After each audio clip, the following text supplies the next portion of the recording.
حي على الفلاح.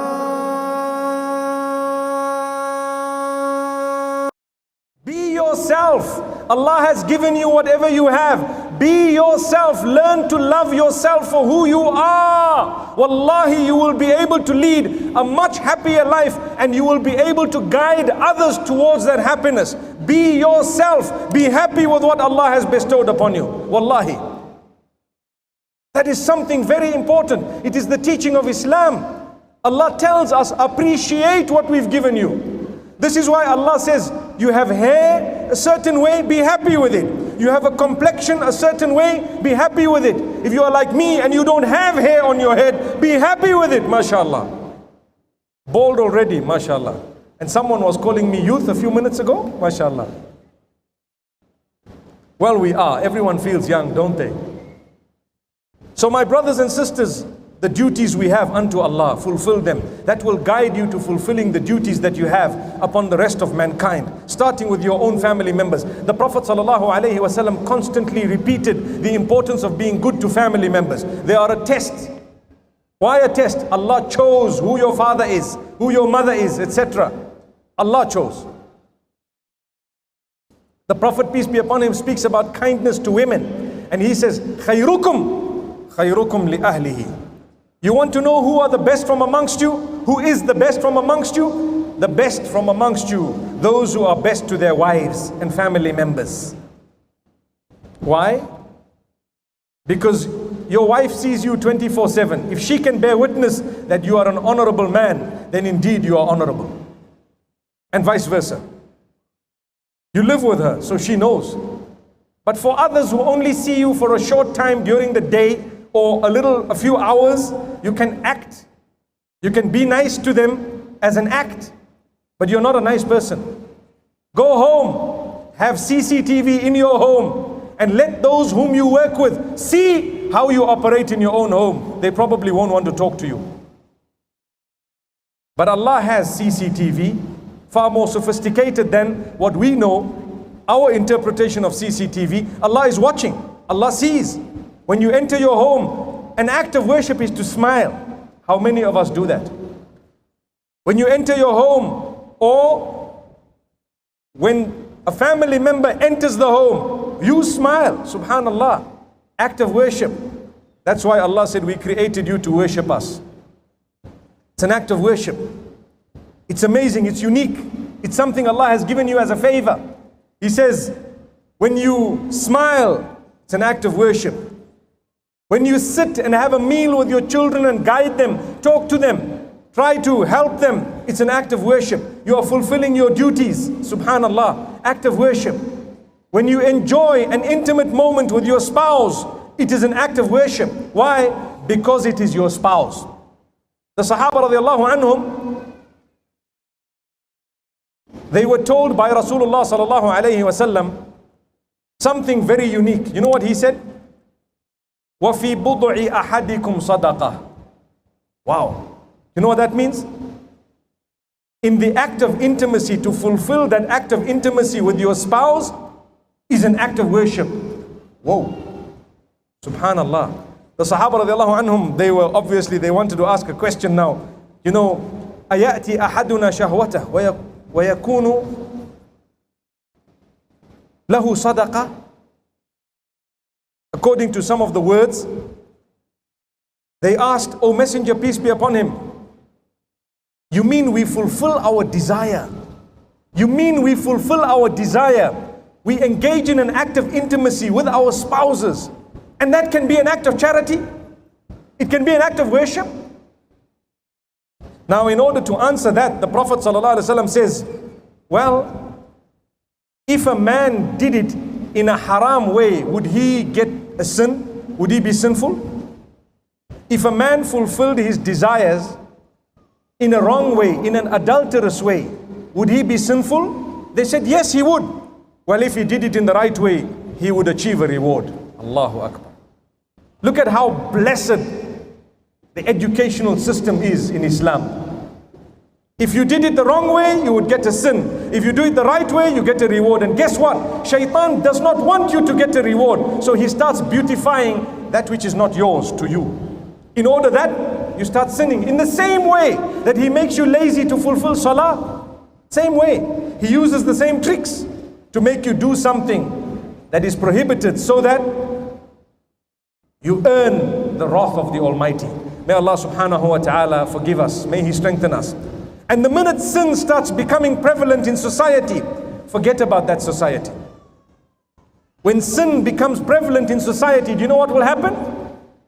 Society will crumble, because primarily they don't have the pleasure of Allah. But more than that, when you don't have the pleasure of Allah, your life becomes a misery. Ask those who sin. And I have sat and asked a few young people, even from among the non-Muslims, about their lives. And those who've told me, well, we work hard through the week, we earn, and come weekend, we go to the clubs, we enjoy, we spend what we have earned through the week, and we're ready for Monday morning. That's life. We party. We party during the weekend. And then I ask them, have you saved? No. Do you have a house? Yes, I do. Do you own it? Well, I'm just paying the bank loan. Do you have a car? Yes. Do you own it? Well, I'm just paying the loan.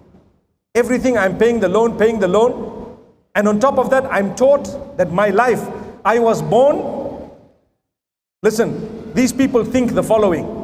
They think I was born, I need to go to school, I need to earn, I need to party, I need to get bank loans, I need to get a house that I can't afford, I need to get a car that I can't afford, I need to pay those bank loans until I can, or until the day that they are paid off, and I keep on partying, and I party until the day I die, and when I die, then what?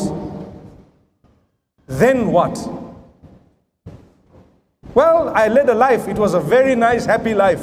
It was cool. I enjoyed. I had 20 girlfriends. I had 40 boyfriends. And you know what? I enjoyed life. I drank away. I partied all along. And that was really, I lived to the full. Now you're not living anymore. Now what? You didn't think of it, did you? Well, I don't believe there is a hereafter. That's what they say. I don't believe there is a hereafter. How could you say that? Do you really think such a sophisticated being like humankind would actually just end when they die? I can die right here, right now. Do you really think that's my end? As sophisticated as we are? Never. Not at all. It cannot be. I know I'm going somewhere. I know it has to be a better place. And I know I need to prepare for it. And one of the points of evidence of that is, when you prepare for the hereafter, you actually have a much more peaceful life in this world. Remember that. When you prepare for the hereafter, you actually have a much more peaceful life in this world. So learn to fulfill what the Almighty has asked you to fulfill. My brothers and sisters, reach out to the non-Muslims. You are living in this beautiful country of Nigeria. You know the difficulties you are facing in your nation. What I'm asking you to do today is, those whom you interact with or work with or come across who are not Muslim, reach out to them in a beautiful way. Let them learn what Islam is all about through your action, through your behavior, your manners, your etiquette, your honesty.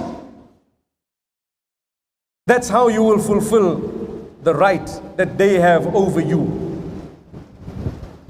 If someone has hated Islam because of your action, because of your words, because of how you swore in public, because of something evil you've done, wallahi, you have to answer to Allah. You spoiled the name of a very beautiful faith. You distanced people who were interested in the deen from the deen.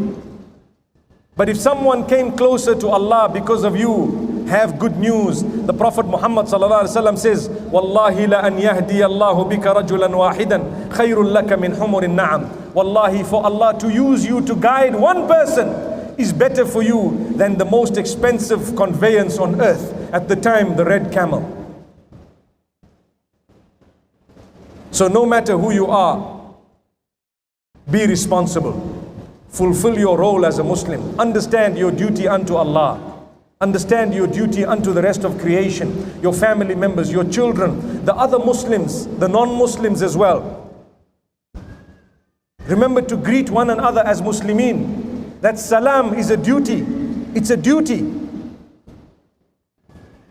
Subhanallah, when a person is sick and ill, pray for them.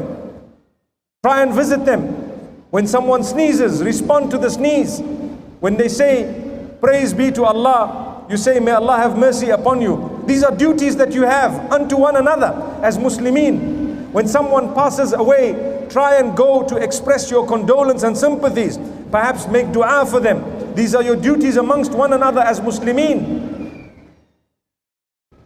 The men can actually follow that janazah until the person is buried. It's your duty. Why? When you bury someone, you realize you are also going there very soon. So it softens you. May Allah subhanahu wa ta'ala grant us goodness. My brothers and sisters, I've been standing here for 1 hour. I might not have spoken for the whole hour, but alhamdulillah, it's really been a beautiful time that I've had in this beautiful city of Kaduna. And I definitely would like to come back sometime soon by the will of Allah subhanahu wa ta'ala if He brings us here again. And inshallah, I hope to see you again sometime. I know that perhaps I was distracted a few times during my talk. You saw it, you witnessed it. I'm sure you forgive me for that. But you understand I'm here for the sake of Allah. Allah is going to ask me and He's going to ask you. I need to prepare my answer. You need to prepare yours. So I'd like to hope that you can develop yourselves and I can develop myself as well. Become a better person, become a better Muslim, become closer to Allah, become a better daughter, a better son, a better wife, a better husband. Please become a better person for the sake of Allah. If you are a mother-in-law, father-in-law, become a better person. Try to understand the others. If you are a son-in-law, daughter-in-law, still the same we will tell you. Until we meet again sometime, we say, Sallallahu wa sallam wa baraka ala nabina Muhammad, Subhanallah wa bihamdih, Subhanakallahumma wa bihamdik, nashhadu an la ilaha illa ant, nastaghfiruka wa natubu ilayk.